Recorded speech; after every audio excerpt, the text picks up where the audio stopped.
Dottie Dorian, that's a name you're going to want to remember, a trailblazer of all trailblazers. After the first Ironman, I was doing this for myself. I wanted to prove to myself that you could do this.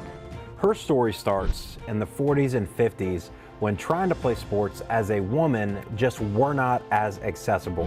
Imagine trying to play basketball like this. You could take 2 bounces and a half a court, and if you went over the half a court, you got a penalty.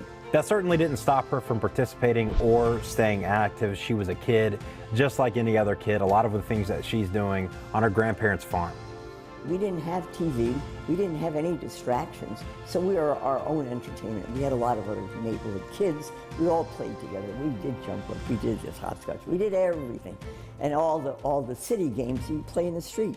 Her love for movement really turned into a passion, and before long, she ended up discovering what is called a Ironman. It is like the world's hardest sanctioned triathlon, and this woman did it. Yeah, in 85, I did my first one, 85, 87, 89. And then I did one as a team with 2 of our sons. That's just one of her many achievements. I asked her, can you list out your list of achievements? And she said, I stopped counting after 250. But she's done other races, like important and significant marathons earlier in her life.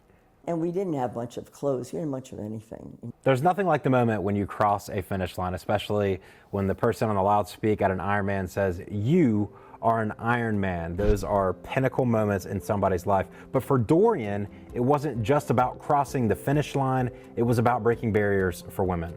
We had a very tough time. And I think that that women especially, can appreciate where they are today if they know where they've come from. Can you believe it? This lady is in her 90s and she is still moving. And I think this is a great time to have this conversation with Dottie, because many of us are going into 2025 with resolutions. She says consistency is key. I think consistency is the mark of greatness. Next week, her story is going to air in St. Augustine in a documentary called Beyond Triathlon. It's a story and pile of stories from other women who have broken barriers.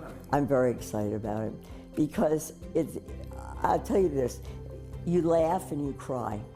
A story you certainly don't want to miss. We appreciate the Dorian family for opening their doors today and letting us share her story.